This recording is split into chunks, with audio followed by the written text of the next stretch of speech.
turn, and back. And this top leg, really like lift it, and back. Turn, and back.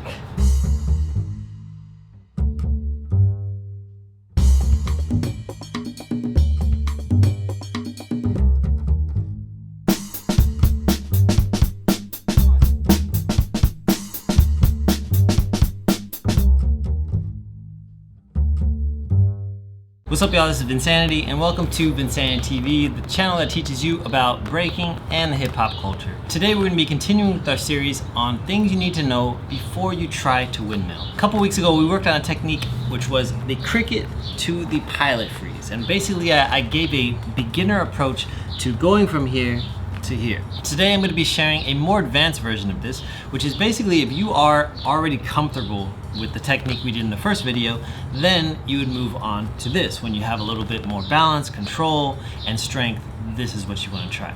Before we start this video, make sure you press the like button to really help push the YouTube algorithm and push this video to new audiences.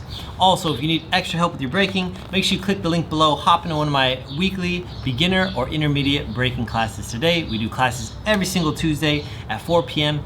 and 5 p.m. and also a monthly masterclass. All right, without further ado, let's get down to the floor. All right, y'all, so for today, we only need one important piece of gear, which is a beanie. A beanie is basically gonna help protect your head because your head will be sliding on the floor. Your body, legs, arms are not really gonna touch the floor, so you don't need any special protective clothing. But if you wanna look super cool while you're doing it, make sure you go to my website, VincaniTV.com, and get yourself one of my t-shirts. Anyways, let's go ahead and start with putting our beanie on. This is a head spin beanie, so it's actually really difficult to put on. It stays on. And I would suggest, if you do have a head spin beanie, put the spin part on the side of your head that you would pilot freeze on, right? We are gonna be sliding just slightly, so this will just add like a layer of protection. And if you don't have a head spin beanie, that's completely fine. This is just, you know, being extra, okay? So the way this is gonna work, we're gonna basically do the cricket to the pilot freeze, and we're gonna utilize our arm to help turn ourselves. And as you get better at this, you're gonna actually allow yourself to turn just a little bit, okay? So a couple things in preparation. I would suggest turning your hand just a little bit inclined away from your body, this way, okay? And this is basically gonna allow your wrist to turn, right? If your wrist is all the way this way, basically you're not gonna be able to turn. If you turn just slightly here, not like dramatic, not like in a weird way, but just a little bit, it'll just allow you to wiggle, a little bit of wiggle room basically, okay? So just for practice, from the cricket, okay, just imagine like you could just turn yourself just like that.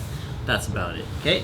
So we're here, okay, turn your wrist slightly, head is gonna go down to the floor, legs are out, okay? At this point, you can do this. You can hover your legs off the ground and turn to here, okay?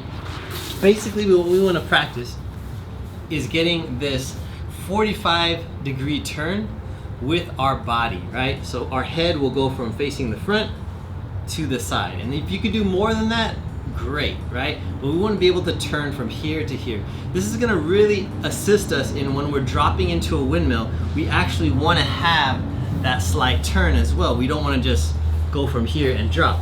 A big mistake that a lot of people make when they first learn windmills is they go from here and then they drop to the windmill like this, right? When in actuality, you should be turning 45 to 180 degrees, okay? So let's give this a try. We're gonna do this 5 times total. Legs out, and we're gonna turn just like that and try to hover your legs off the ground. So again, turn, and again, turn, and again, turn, and last one, turn. All right, before we do the next one, a couple important notes. We want to make sure that our head kind of maintains going towards the floor. We don't want to lean our head away from it, leaning it towards. Second thing is our legs, right? One thing that tends to happen when you're first learning windmills is you will sometimes cross your legs this way, right?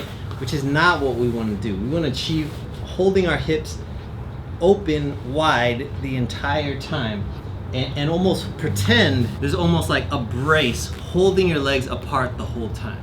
Okay, so hold your legs apart this same way the whole time as you turn for this next round. Do not allow them to cross paths or come together. Okay, let's do this again. Ready? With control, let's do 5 more. Ready? Hands down, ready position.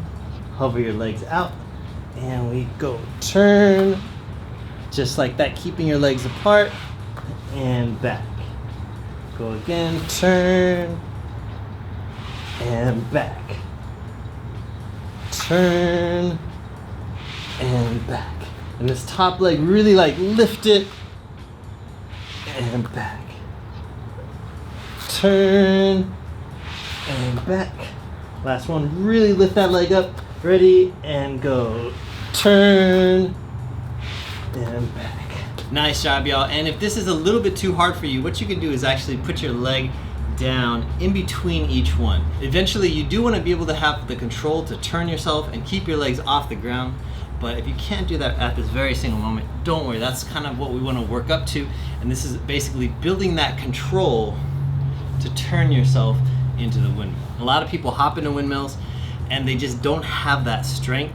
And what happens is when they turn, they tend to drop on their shoulders, and you get a lot of bruised up shoulders. Practicing this is gonna give you the strength to really be able to drop into that windmill, especially when you're doing the more beginner level windmills. Last run, let's really push it. Let's try to rotate into that and feel a little bit of a slide on our head, right? It doesn't have to be a lot, but let's really try to ride that wave each time with our control, okay?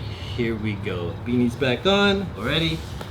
Find your position, and here it goes. Ready? 1, 2, 3, 4, 5. As you start to feel the control, feel better at this, one thing that does help a lot is that upper leg really kicking up into the turn. That really makes such a big difference. So make sure you utilize that leg, holding it up high, and it's gonna allow you to really turn and rotate much easier. Hope you all enjoyed this training session today. And again, make sure you incorporate this into your weekly training. Right? And if you like little sessions like this, make sure you subscribe to my channel, check out some of my other training videos so you can continue to learn. If you need extra help with your breaking, make sure you hop into one of my beginner or intermediate breaking classes, link below. And if you want to show some support for this channel, you can do so by getting yourself one of my t-shirts on my website, VincaniTV.com. All right. Lastly, before you leave, make sure you click the like button, subscribe, share this with a friend, and I'll see y'all next time. All right. Take care. Peace.